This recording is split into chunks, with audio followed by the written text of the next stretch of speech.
ಇಲ್ಲಿ ನೀವೆಲ್ಲರೂ ಕೂಡ ಗೃಹಲಕ್ಷ್ಮಿ ಯೋಜನೆ ಅಡಿ 19ನೇ ಕಂತಿನವರೆಗೂ ಕೂಡ ಹಣನ ಪಡ್ಕೊಂಡ್ರಿ. ಇವಾಗ ಎಷ್ಟೊಂದು ಜನರಿಗೆ ಆಗ್ಲೇ 19ನೇ ಕಂತಿನ ಹಣ ಒಂದು ಜಮೆ ಆಗಿದೆ. ಕೇವಲ ಸ್ವಲ್ಪ ಜನರಿಗೆ ಮಾತ್ರ 19ನೇ ಕಂತಿನ ಹಣ ಬಂದಿಲ್ಲ. ಏನಕ್ಕೆ ಹಣ ಬಂದಿಲ್ಲ, ನಿಮ್ಗೆ ಯಾವಾಗ ಬರುತ್ತೆ ಅದ್ರ ಬಗ್ಗೆನೂ ಕೂಡ ತಿಳಿಸ್ಕೊಡ್ತೀನಿ. ಮತ್ತೆ ಇವಾಗ ಯಾರ್ಯಾರಿಗೆ 19ನೇ ಕಂತಿನ ಹಣ ಬಂದಿದೆ ನಿಮ್ಗೆ ಎಲ್ಲರಿಗೂ ಕೂಡ ಒಂಥರ ಗುಡ್ ನ್ಯೂಸ್ ಅಂತ ಹೇಳ್ಬೋದು. ಯಾಕಂದ್ರೆ ಗೃಹಲಕ್ಷ್ಮಿ ಯೋಜನೆದು 20ನೇ ಕಂತಿನ ಹಣ ಕೂಡ ಆದಷ್ಟು ಬೇಗ ಬರುತ್ತೆ. ಇವಾಗ 20ನೇ ಕಂತಿನ ಹಣದ ಬಗ್ಗೆ ಮತ್ತೆ 21ನೇ ಕಂತಿನ ಹಣದ ಬಗ್ಗೆ ಲೇಟೆಸ್ಟ್ ಆಗಿ ಅಪ್ಡೇಟ್ಸ್ ಬಂದಿದೆ ರಾಜ್ಯ ಸರ್ಕಾರದ ಕಡೆಯಿಂದ. ಅದ್ರ ಬಗ್ಗೆ ಈ ಒಂದು ವಿಡಿಯೋದಲ್ಲಿ ನೋಡೋಣ. ಅದಕ್ಕಿಂತ ಮುಂಚೆ ಯಾರು ಚಾನಲ್ ಸಬ್ಸ್ಕ್ರೈಬ್ ಮಾಡ್ಕೊಂಡ್ರಲ್ಲ ಪ್ರತಿಯೊಬ್ರು ಕೂಡ ಕೆಳಗಡೆ ಸಬ್ಸ್ಕ್ರೈಬ್ ಅಂತ ಕಾಣ್ತಾ ಇರುತ್ತೆ, ಅದನ್ನ ಕ್ಲಿಕ್ ಮಾಡಿ ಪಟ್ಟನ್ನ ಸಬ್ಸ್ಕ್ರೈಬ್ ಮಾಡ್ಕೊಳ್ಳಿ. ಹಾಗೆ ಪ್ರತಿಯೊಬ್ರು ಕೂಡ ವಿಡಿಯೋಗೆ ಒಂದು ಲೈಕ್ ಕೊಡಿ. ಯಾಕಂದ್ರೆ ಮಾಡೋ ಒಂದೇ ಒಂದು ಲೈಕ್ ಒಂದು ಸಬ್ಸ್ಕ್ರೈಬ್ ಇಂದ ನಿಮ್ಗೆ ಇದೇ ರೀತಿ ಕಂಟಿನ್ಯೂಸ್ ಆಗಿ ಅಪ್ಡೇಟ್ಸ್ ಗಳನ್ನ ನೀಡ್ತಾ ಇರ್ಬೋದಾಗಿರುತ್ತೆ.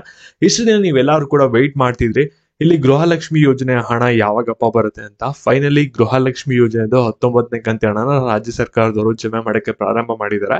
ಈ ವಾರದಿಂದನೇ ಎಲ್ಲರಿಗೂ ಕೂಡ 19ನೇ ಕಂತಿನ ಹಣ ಬರಕ್ಕೆ ಸ್ಟಾರ್ಟ್ ಆಗಿದ್ದು. ಆದ್ರೆ ಇವಾಗ ಕೇವಲ 50% ಜನರಿಗೆ ಮಾತ್ರ ಇದುವರೆಗೂ ಕೂಡ 19ನೇ ಕಂತಿನ ಹಣ ಬಂದಿತ್ತು. ಆದ್ರೆ ಇವಾಗ ಏನಾಗಿದೆ ಅಂದ್ರೆ 75% ಜನರಿಗೆ ಆಗ್ಲೇ ಗೃಹಲಕ್ಷ್ಮಿ ಯೋಜನೆ ಅಡಿ 19ನೇ ಕಂತಿನ ಹಣ ಬಂದಿದೆ. ಮತ್ತೆ ಯಾರ್ಯಾರಿಗೆ ನಿನ್ನೆ ಇವತ್ತೆಲ್ಲ ಹಣ ಜಮೆ ಆಗಿದೆ ಪ್ರತಿಯೊಬ್ರು ಕೂಡ ವಿಡಿಯೋಗೆ ಒಂದು ಲೈಕ್ ಮಾಡ್ಬಿಟ್ಟು ನಿಮ್ಮ ಜಿಲ್ಲೆ ಮೆನ್ಷನ್ ಮಾಡಿ, ಮತ್ತೆ ಯಾವತ್ತೂ ಹಣ ಬಂದಿದೆ ಅನ್ನೋದನ್ನ ಮೆನ್ಷನ್ ಮಾಡಿ. ಅದರಿಂದ ಬೇರೆಯವ್ರಿಗೊಂದು ಮಾಹಿತಿ ಸಿಗುತ್ತೆ. ಇಲ್ಲಿ ಗೃಹಲಕ್ಷ್ಮಿ ಯೋಜನೆ 19ನೇ ಕಂತಿನ ಹಣ ಬರ್ತಿದೆ, ನಮಗೂ ಕೂಡ ಏನೋ ಕೆಲವು ದಿನಗಳಲ್ಲಿ ಬರುತ್ತೆ ಅಂತ ಅವ್ರಿಗೂ ಕೂಡ ಒಂದು ಭರವಸೆ ಬರುತ್ತೆ. ಅದಕ್ಕೋಸ್ಕರ ಯಾರ್ಯಾರಿಗೆ ಹಣ ಬಂದಿರುತ್ತೆ ಪ್ರತಿಯೊಬ್ರು ಕೂಡ ಕಮೆಂಟ್ ಮಾಡಿ. ಮತ್ತೆ ಇವಾಗ ಯಾರ್ಯಾರಿಗೆ ಗೃಹಲಕ್ಷ್ಮಿ ಯೋಜನೆ ಅಡಿ 19ನೇ ಕಂತಿನ ಹಣ ಬಂದಿಲ್ದವ್ರಿಗೆ ಯಾವಾಗ ಬರುತ್ತೆ, ಮತ್ತೆ ಇವಾಗ ಹೊಸದಾಗಿ 20ನೇ ಕಂತಿನ ಹಣದ ಬಗ್ಗೆ ಮತ್ತೆ 21ನೇ ಕಂತಿನ ಹಣದ ಬಗ್ಗೆ ರಾಜ್ಯ ಸರ್ಕಾರದಿಂದ ಏನೊಂದು ಅಪ್ಡೇಟ್ ಬಂದಿದೆ ಅದ್ರ ಬಗ್ಗೆ ಇವಾಗ ತಿಳಿಸ್ಕೊಡ್ತೀನಿ.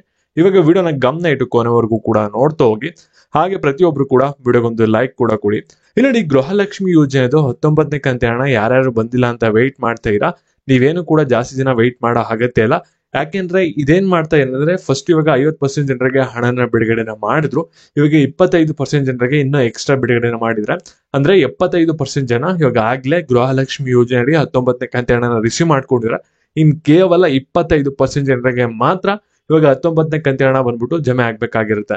ಸರಿನಾ? ಇವಾಗ ಯಾರ್ಯಾರಿಗೆ ಇನ್ನು ಗೃಹಲಕ್ಷ್ಮಿ ಯೋಜನೆ ಅಡಿ 19ನೇ ಕಂತಿನ ಹಣ ಬಂದಿಲ್ಲ, ನೀವ್ ಯಾರು ಕೂಡ ಭಯ ಪಡೋ ಅಗತ್ಯ ಇಲ್ಲ. ನಿಮ್ಗೆ ಈ ತಿಂಗಳು ಕೂಡ ಬರಲ್ವೇನೋ, ಮುಂದಿನ ತಿಂಗಳವರೆಗೂ ಕೂಡ ವೆಯ್ಟ್ ಮಾಡ್ಬೇಕೇನೋ ಅಂತ. ಇಲ್ಲಿ ನಿಮ್ಗೆ ಯಾರ್ಯಾರಿಗೆ ಹಣ ಬಂದಿರಲ್ಲ ಕೂಡ ಭಯ ಪಡೋ ಅಗತ್ಯ ಇಲ್ಲ. ನಿಮ್ಗೆ ಇದೇ ತಿಂಗಳು 30ನೇ ತಾರೀಕಲ್ಲಿ ನಿಮ್ಗೆ ಎಲ್ಲರಿಗೂ ಕೂಡ ಗೃಹಲಕ್ಷ್ಮಿ ಯೋಜನೆದು 19ನೇ ಕಂತಿನ ಹಣ ಬರುತ್ತೆ. ಮತ್ತೆ ನಿಮ್ಗೆ ಎಲ್ಲರಿಗೂ ಕೂಡ ಇವಾಗ ಆಗ್ಲೇ ಗೃಹಲಕ್ಷ್ಮಿ ಯೋಜನೆ 19ನೇ ಕಂತಿನ ಹಣ ಬಂದಿರುತ್ತೆ. ನೀವೆಲ್ಲರೂ ಕೂಡ ವೆಯ್ಟ್ ಮಾಡೋದು ಇವಾಗ 20ನೇ ಕಂತಿನ ಹಣ ಯಾವಾಗ ಬರುತ್ತೆ ಅಂತ. ಇವಾಗ ನಿಮ್ಗೆ ಇದ್ರ ಬಗ್ಗೆ ರಾಜ್ಯ ಸರ್ಕಾರದಿಂದ ಏನೊಂದು ಅಪ್ಡೇಟ್ ಬಂದಿದೆ ಅದ್ರ ಬಗ್ಗೆ ತಿಳಿಸ್ಕೊಡೋದಾದ್ರೆ, ಇಲ್ಲಿ ನೋಡಿ ರಾಜ್ಯ ಸರ್ಕಾರದವರು ಏನೊಂದು ಅಪ್ಡೇಟ್ ನ ಕೊಟ್ಟಿದ್ದಾರೆ ಅಂದ್ರೆ, ಇಲ್ಲಿ ಗೃಹಲಕ್ಷ್ಮಿ ಯೋಜನೆದು 19ನೇ ಕಂತಿನ ಹಣ ಏನಿದೆಯಲ್ಲ ಅದು ಪೆಂಡಿಂಗ್ ಅಮೌಂಟ್ ಎಲ್ಲ ಕೂಡ ಕ್ಲಿಯರ್ ಆಗ್ಬೇಕು. ಅದೆಲ್ಲ ಕೂಡ ಬೇಗ ಕ್ಲಿಯರ್ ಆಯ್ತು ಅಂದ್ರೆ ಇದೇ ತಿಂಗಳು 30ನೇ ತಾರೀಕು ಒಳಗಡೆನೆ ಇವಾಗ ಮತ್ತೆ 2,000 ರೂಪಾಯಿನ ಬಿಡುಗಡೆನೆ ಮಾಡ್ತೀವಿ. ಇವಾಗ ಪೆಂಡಿಂಗ್ ಅಮೌಂಟ್ ಏನಾದ್ರು ನಮ್ ಕೈಲಿ ಕ್ಲಿಯರ್ ಮಾಡಕ್ ಆಗಿಲ್ಲ, ಸ್ವಲ್ಪ ಟೆಕ್ನಿಕಲ್ ಪ್ರಾಬ್ಲಮ್ ಬಂತು ಅಂದ್ರೆ ಇಲ್ಲಿ ಮುಂದಿನ ತಿಂಗಳು ಜೂನ್ ಮೊದಲನೇ ವಾರ ಅಥವಾ 2ನೇ ವಾರದಲ್ಲಿ 20ನೇ ಕಂತಿನ ಹಣ ಬೇಗ ಬಿಡುಗಡೆನೆ ಮಾಡ್ತೀವಿ. ಇದಕ್ಕೆ ನಾವು ಜಾಸ್ತಿ ಟೈಮ್ ತಗೊಳ್ಳೋದಿಲ್ಲ. ಏನಕ್ಕೆ ಅಂದ್ರೆ ಇವಾಗ ಆಗ್ಲೇ ರಾಜ್ಯ ಸರ್ಕಾರದಿಂದ ನಮ್ಗೆ 2,500 ಕೋಟಿ ಬಂದಿದೆ 20ನೇ ಕಂತಿನ ಹಣ ಬಿಡುಗಡೆ ಮಾಡಕ್ಕೆ ಅಂತ ಒಂದು ಅಪ್ಡೇಟ್ ನ ಕೊಟ್ಟಿದ್ದಾರೆ. ಅದರಿಂದ ಗೃಹಲಕ್ಷ್ಮಿ ಯೋಜನೆ ಅಡಿ 19ನೇ ಕಂತಿನ ಯಾರ್ಯಾರು ಪಡ್ಕೊಂಡಿದ್ರ ನಿಮ್ಗೆ ಆದಷ್ಟು ಬೇಗ ನಿಮ್ಗೆ 20ನೇ ಕಂತಿನ ಹಣನ್ನು ಕೂಡ ರಿಸೀವ್ ಮಾಡ್ಕೋತೀರಾ. ಮತ್ತೆ ಈ ಒಂದು ವಿಡಿಯೋ ಯಾರ್ಯಾರಿಗೆ ಸಹಾಯ ಆಗುತ್ತೆ ಅವ್ರಿಗೆಲ್ಲರಿಗೂ ಕೂಡ ಶೇರ್ ಮಾಡಿ. ಮತ್ತೆ ಇದೇ ರೀತಿ ಅಪ್ಡೇಟ್ಸ್ ಗಾಗಿ ಚಾನಲ್ ಸಬ್ಸ್ಕ್ರೈಬ್ ಮಾಡ್ಕೊಳ್ಳಿ. ಈ ಒಂದು ವಿಡಿಯೋನ ಗೃಹಲಕ್ಷ್ಮಿ ಹಣ ಯಾರ್ಯಾರು ಪಡಿತಾ ಇರ್ತಾರೆ ಅವ್ರಿಗೆಲ್ಲರಿಗೂ ಕೂಡ ಶೇರ್ ಮಾಡಿ. ಮತ್ತೆ ಇದೇ ರೀತಿ ಅಪ್ಡೇಟ್ಸ್ ಗಾಗಿ ಚಾನಲ್ ಸಬ್ಸ್ಕ್ರೈಬ್ ಮಾಡ್ಕೊಳ್ಳಿ. ಧನ್ಯವಾದಗಳು.